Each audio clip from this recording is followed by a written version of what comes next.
So we're checking in on some politics stuff. So we have recent confirmations into the Trump administration. We got a picture of Kash Patel, who was recently confirmed. The thing that immediately struck me when I started seeing images from his confirmation is that he's wearing this bracelet. If anybody listening to this knows what this bracelet is, I actually couldn't find out what this was supposed to be about. There's some speculation as to what it might be, but I don't know that I found anything definitive. Lucas, I know you've been watching confirmations. You're optimistic about what Kash Patel is going to bring to his cabinet post. Absolutely. And I want to weigh in on what I think the bracelet is to begin with. A shout out to John Fetterman's hoodie. Just kidding. No, I would not be surprised if the bracelet has something to do with J6, because Kash Patel, Kash Patel was harangued in his confirmation hearings over and over by the Democrats with regards to his support for the January 6th defendants. And we also have to bear in mind that Kash Patel comes on the scene, or not the scene, but into a person of consequence in the first Trump administration, because he was the investigator who discovered that the Steele dossier that was used to discredit Donald Trump going into his first election was paid for by the Hillary campaign. And he took that to Devin Nunes, and Kash Patel recounts some of this, but he took that to Devin Nunes and thought the wheels of justice would grind forward, and political figures who had lied and obfuscated their tracks would be uncovered, and the Russia gates would go away. And Devin Nunes told Kash Patel, this is not going to work out that way. We are both going to be crushed by this, but we have to do what is right and take this to the American public. And we all know how that worked out. Trump in his first term was dogged by the claims of Russian collusion all the way through his tenure in his first administration, and the Biden administration started a war with Russia. So he was at the he was at the fulcrum of a lot of large issues, but he maintained his loyalty to the truth as he saw it, and to justice. And I think this is why Donald Trump was so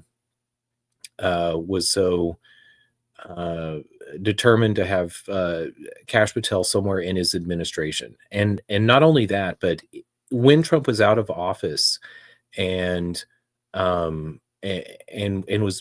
was being prosecuted from all angles by the Biden Justice Department, it was conversations with Kash Patel that were at the heart of the declassification and documents Florida Mar-a-Lago case that was brought against Trump. So he's very close to Trump, and he has also not been intimidated by any of the weight of the power of the institutions that he has fought against. He's been critical of the FBI too, and so now he's leading this institution he's been critical of. Absolutely. I mean, I think we also need to bear in mind that Kash Patel began his career as a public defender, and he's taken heat from disgusting politicians for the criminals that he defended, or the people that he defended as a public defender. I think if you truly love justice and you believe in the American system, it comes from from great changes that were made in the American justice system from British and previous justice systems. And one of those was the presumption of innocence. And Kash Patel believed very much in that. he has been disgusted uh, with some of the things that the FBI and the DOJ have been doing. One of the things that he talked about that he also took a lot of flack for, he said in an interview with Sean Ryan, I believe it was, he said that if he were appointed or confirmed as the director of the FBI, that the first thing he would do is shut down the Hoover Building, and he would turn it into a quote museum to the deep state. I don't think that that's been thrown in his face repeatedly, almost as much or maybe more so than his support for the January 6th defendants during his long drawn out confirmation proceeding in the Senate.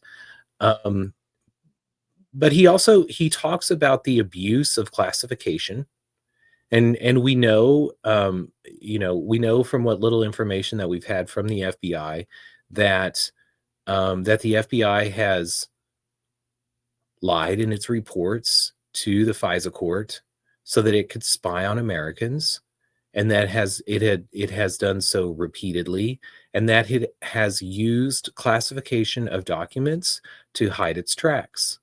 So one thing that I think that we can expect from Kash Patel that will probably be not that Elon and DOGE, and some of the lines of where money is going in the federal government hasn't been uh, an unbelievable revelation for all of us to behold.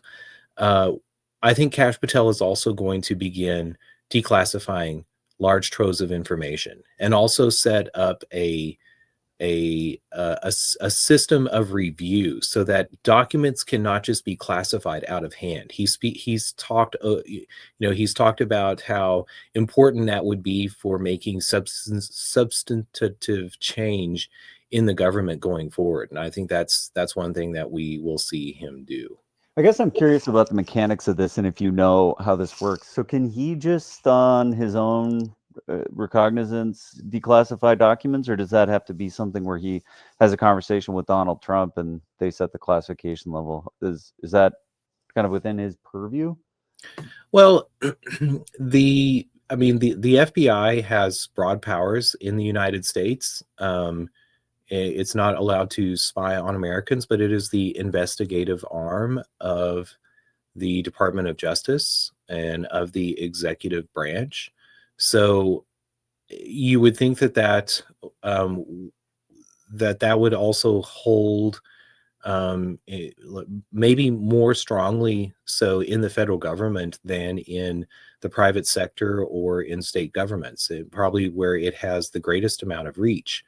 And I would include the Pentagon. I mean, we know that classification occurs in all of the agencies and areas of, especially the federal government, but the FBI, I think, is a perfect organization to begin to question the reasons behind classification, and to set up a internal review department that gives a thumbs up or thumbs down to requests for classification. It would fundamentally change this notion that the bureaucrats have the authority to classify things themselves, and also as the investigative branch of the federal government. It ostensibly has the power to be looking through all of these documents regardless of their classification, if it can, if it's following information,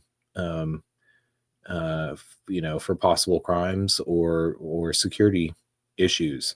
So I think the FBI is more suited for that maybe than than other things that it's taken under its authority. I mean, the FBI, let's also remember, the FBI goes back to Teddy Roosevelt, and is broadly expanded. the Woodrow Wilson administrations, et cetera, et cetera. But it's not, long story short. And during the civil rights era too, I think that was one Absolutely, absolutely. The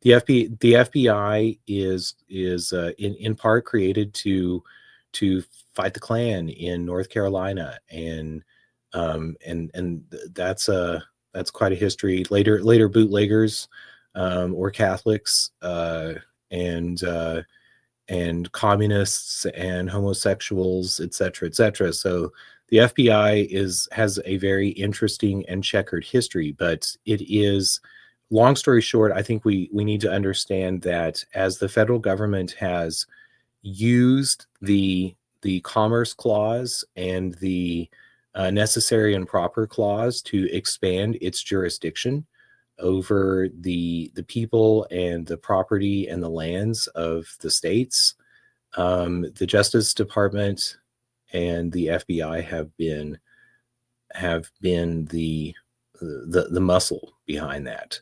So I would rather see the FBI turned, if it's going to exist as an institution, into checking the federal government before, as a higher priority than spying on Americans or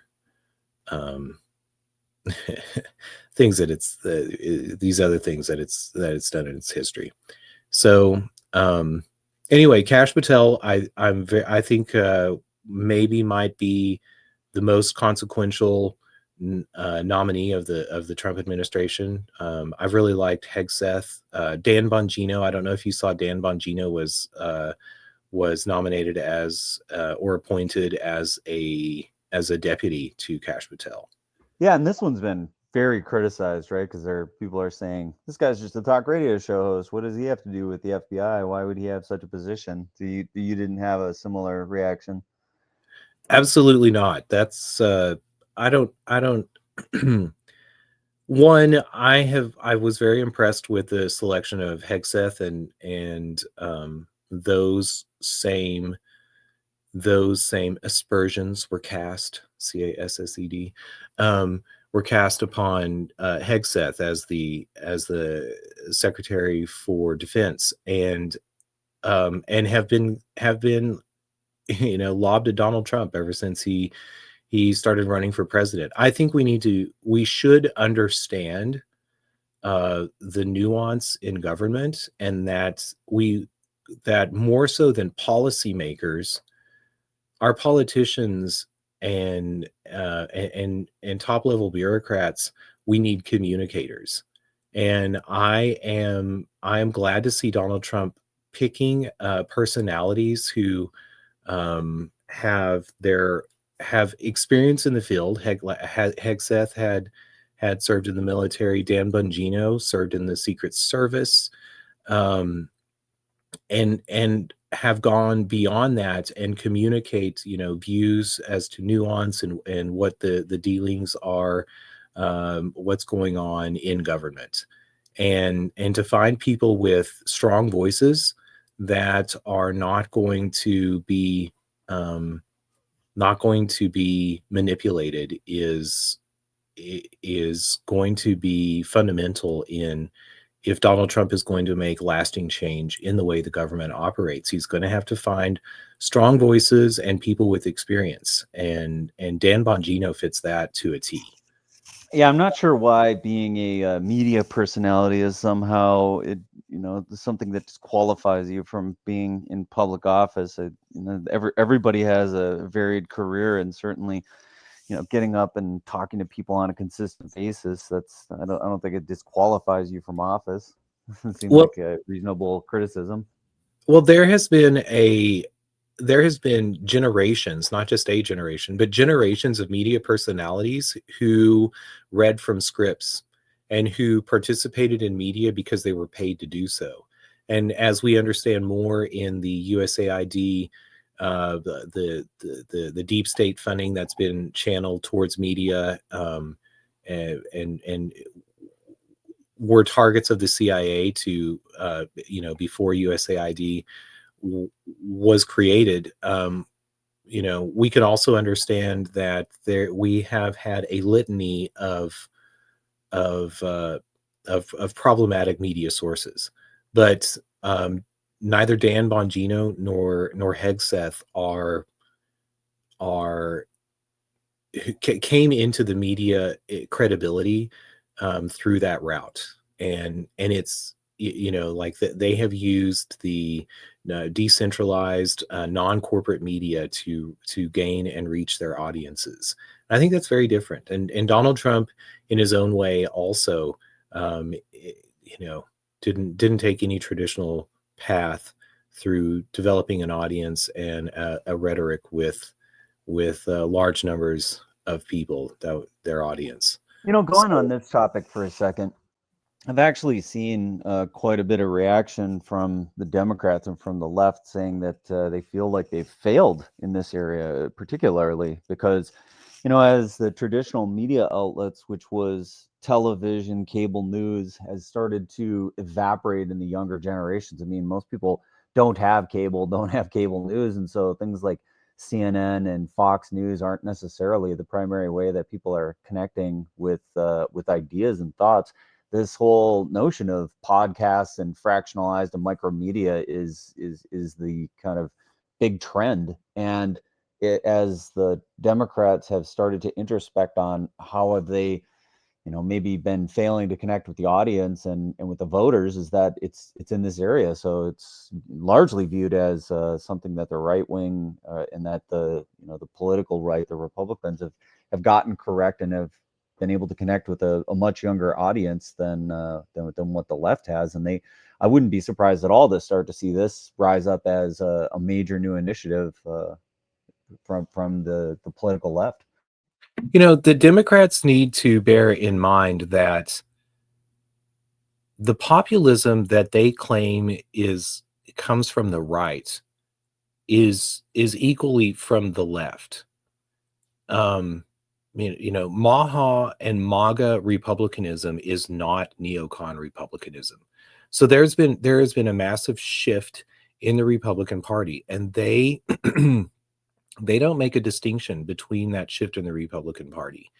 And this is where I think it's so very important for us to bear in mind this expansion of the federal jurisdiction that has occurred through commerce, through citizenship, and has had massive effects on the power of the Democratic Party. So the the Democratic Party, I think, will find its power in returning to state politics, and it is going to be it has a history of a of and interest and alignment with local power, but it has forgotten that for now.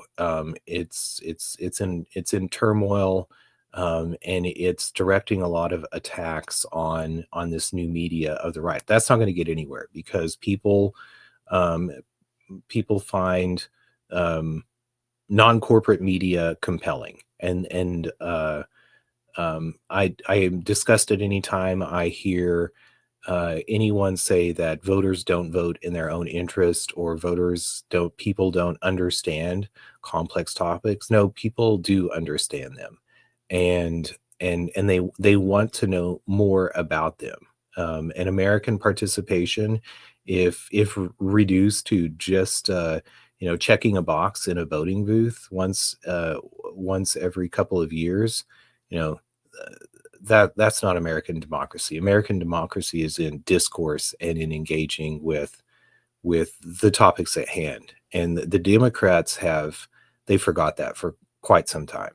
Well, I mean, it's certainly that we've swung towards long form content. I remember when we had extremely limited access to particular individuals and to media channels, that airtime was a premium. So you had to boil everything down to like these tiniest sound bites, and you could never really get connected with people said in any substantive way. And so with the rise of podcasting and these micromedia channels, it's really been an opportunity to hear people speak for an extended period of time. I recall the the Elon Musk 3-hour space that was done with Donald Trump, where you just had to sit there and keep talking for 3 hours. I mean, that would have been unheard of, 10, 15 years ago. I think that this is the kind of thing you really couldn't get access to. You couldn't hear people just speak unfettered. Like no one was willing to do that. Now it's almost required.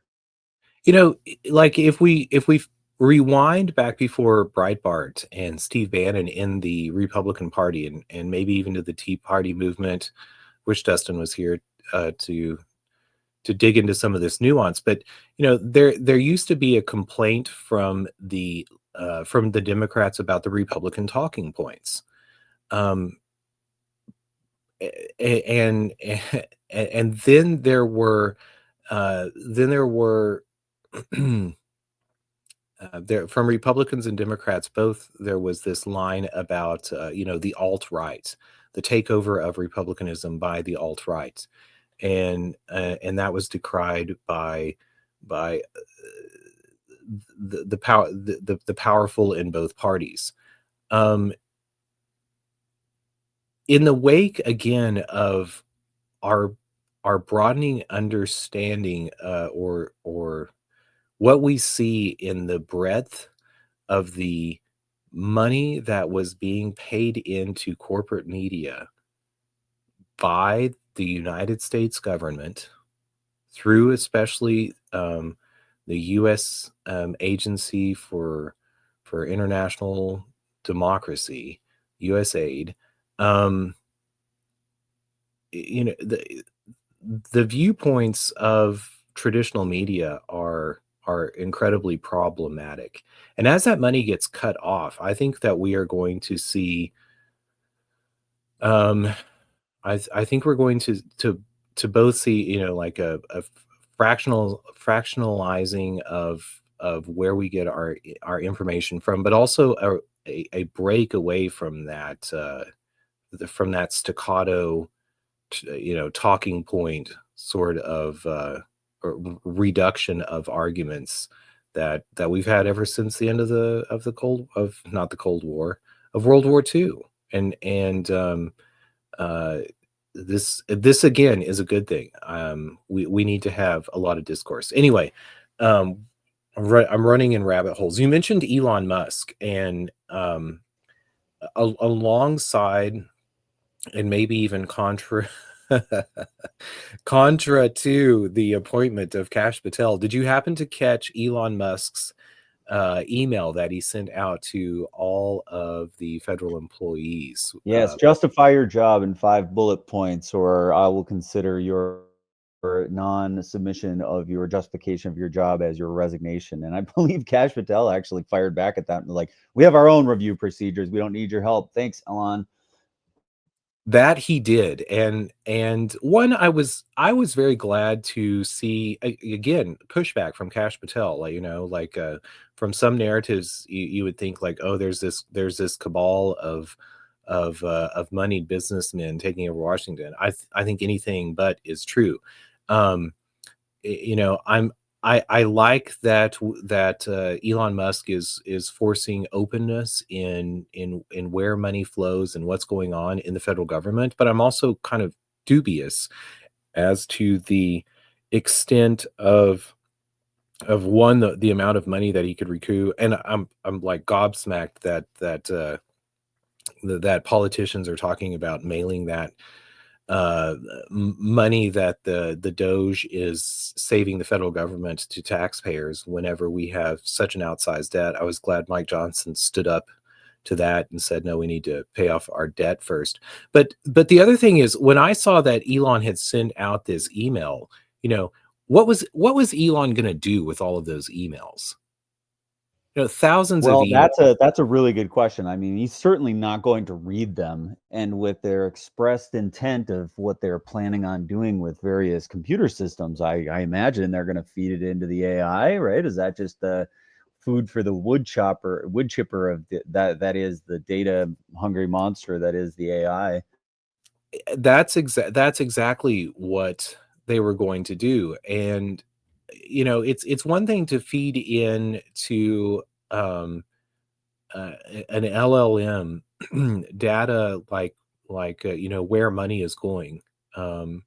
numbers. But it's a whole nother thing to begin to condense, what the goals are of various departments in the government, and to expect an LLM to understand and to make good decisions with who stays and who goes.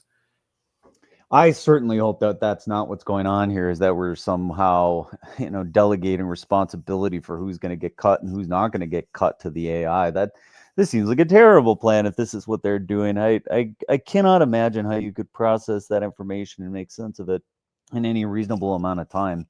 And going back to one other thing you said, because before we get too far away from it, this idea of mailing out checks, I'm not sure if like the whole idea is, look, we barely even started, and if you add this up, this is how much we could send back from these savings. Like, just think about how much money is really being spent. It's kind of shocking, honestly. It's if that was what the was intended there, I think that might have been part of what was happening with this idea of sending out the checks. Although I know that Donald Trump certainly did send out checks and sign them himself, so there's precedent for him wanting to just give money back. But I wonder if this is part of the technique, is to try to draw some attention to the amount of money that's being spent in Washington. And if you break it down per person, it's an unbelievable amount of money, especially when some of these federal disaster relief things, and you compare the amount of money that's gone into war or various other programs. It's pretty shocking to compare the two.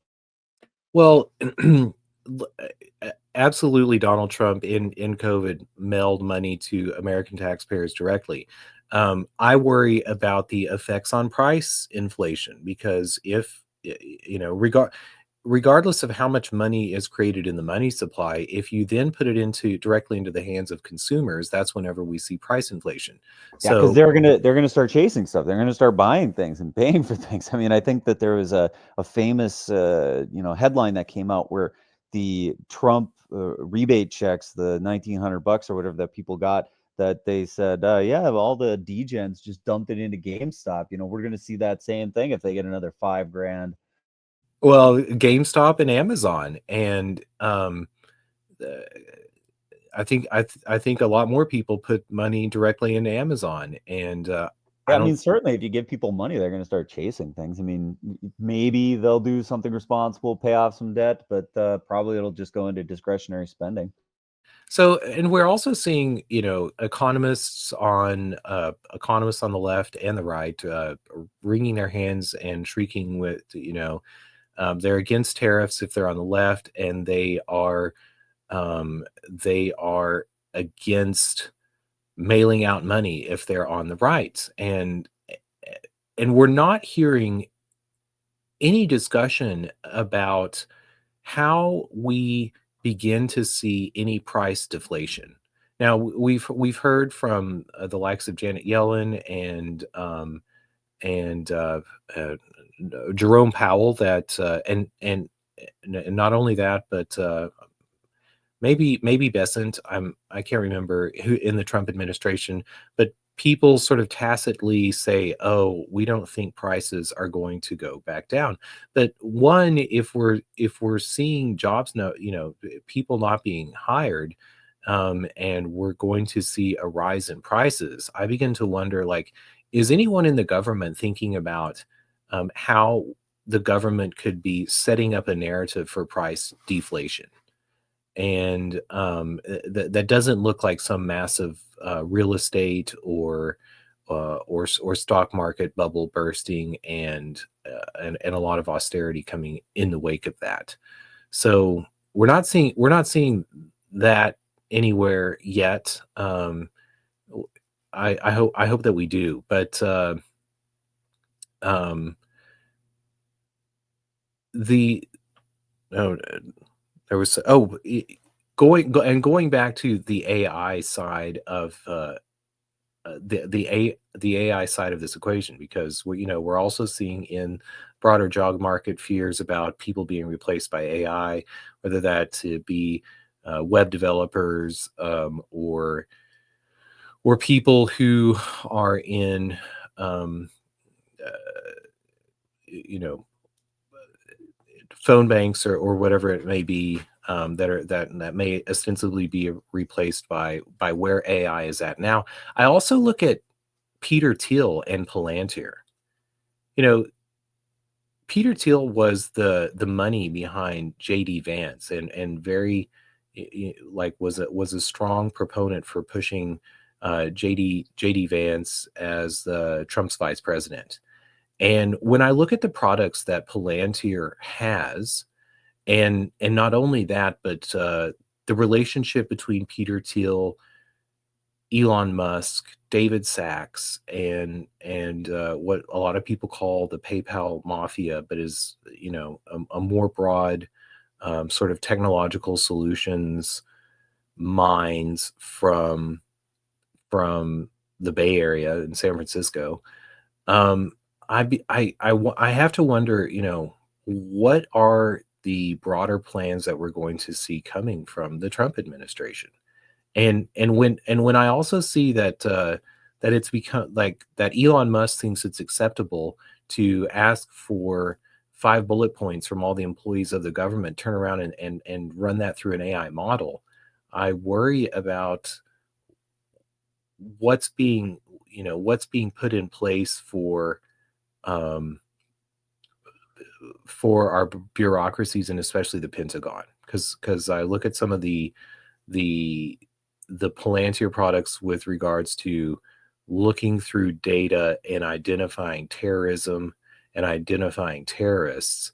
And then I turn back and think about Lavender, and what the Israelis were using to target terrorists in Hamas. And I think that we need to be keeping an eye towards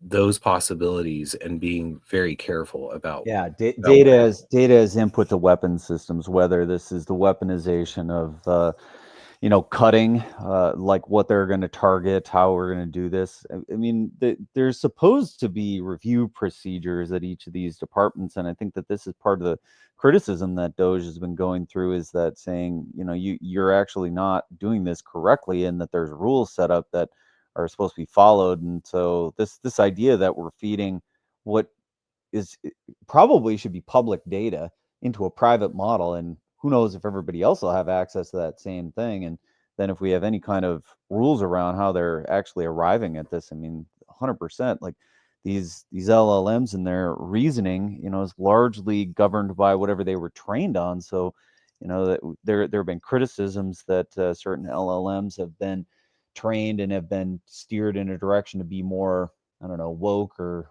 like unsatisfiable to certain people on certain types of questions, and they compare these different political answers. So then you got to really ask yourself, what are the inherent biases or training that may have been in place that guided these decisions? And certainly it's political in nature, just as we frequently talk about the political institutions which are supposed to be neutral are not. Certainly these LLM is not going to be.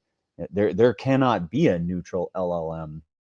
It puts me also in mind of the Obama administration and the use of drones, because that's whenever we first saw the use of drones in Afghanistan, first in Afghanistan, and then all over, even in countries where we have no declared war, or whatever. But Obama's response to criticisms about the drone strikes, he said, "Would you rather have the decision to kill someone in one person, in a soldier with a gun, or would you rather have it in a team of 20 people who are flying and making the decisions for that drones?" But that's not the way that it turned out. Like what actually happened was we had, it was not it was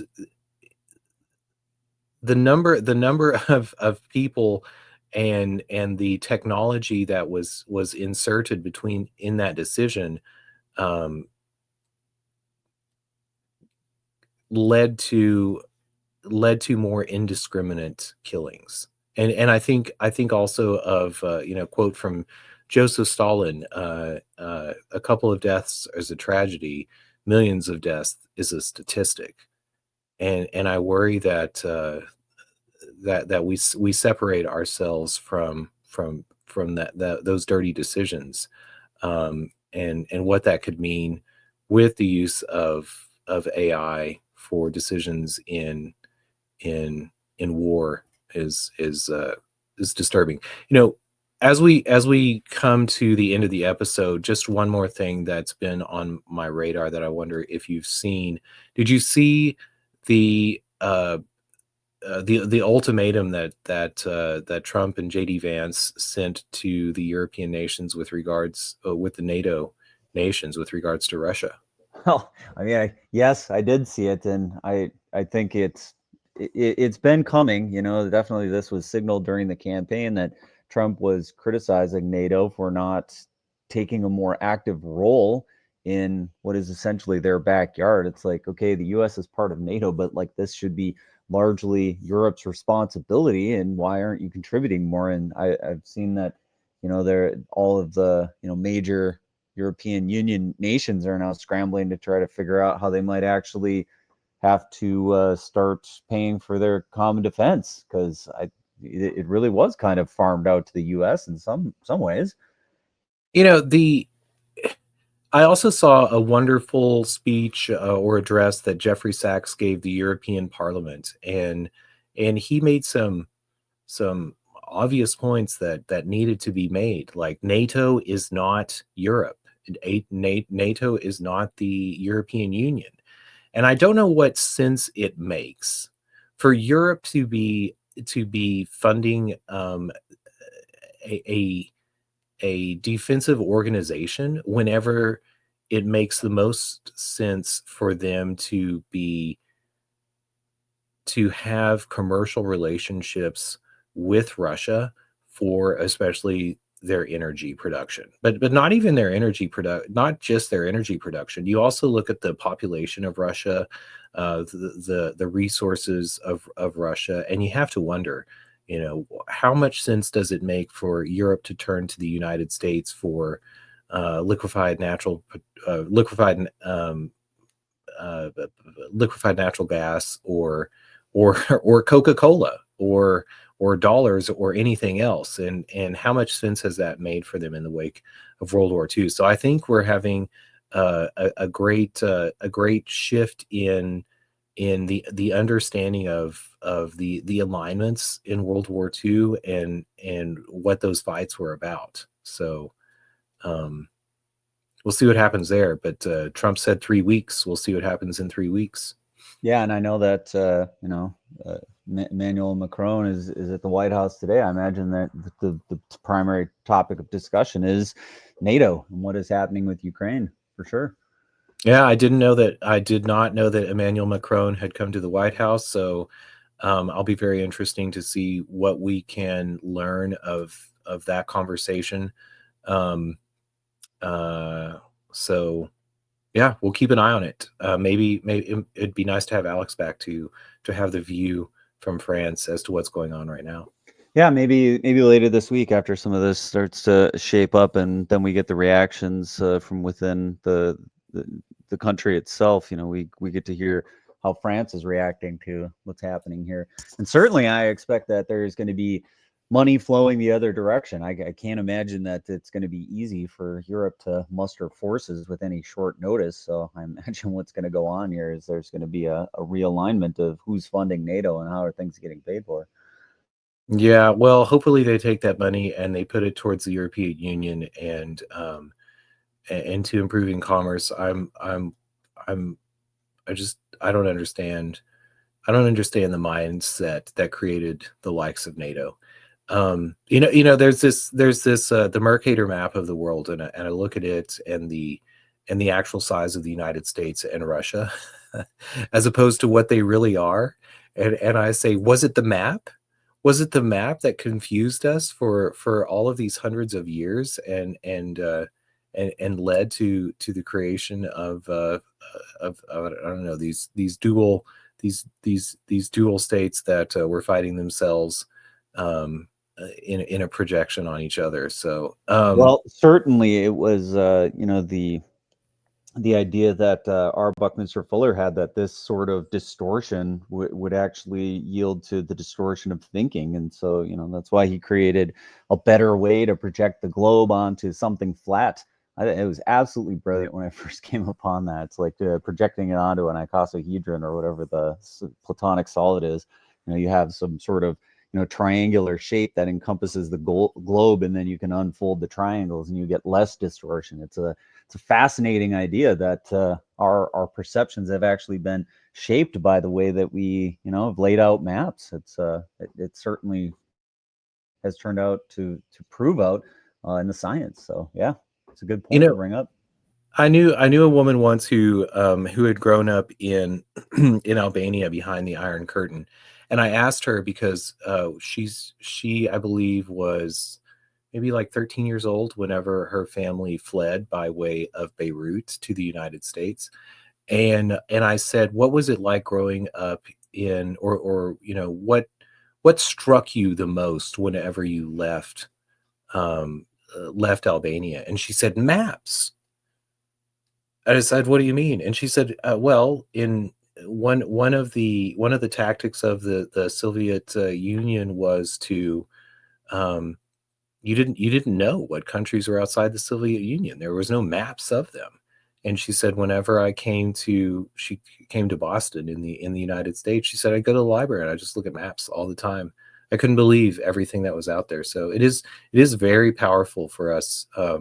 And the subtle distortion of the geographical sizes of even Greenland. I mean, look at the fight that we're having over Greenland, and then you look at the actual size of Greenland, and you think, um, So anyway, we're over time, and we've stumbled into maps, which might be its own episode in itself to have a discussion about that. But good image to end it on. Yeah, I mean, this is one of the ways that you can clearly kind of see the relative sizes of things. It's like North and South America, they look fairly similar in size there. That's not something I think most people expect.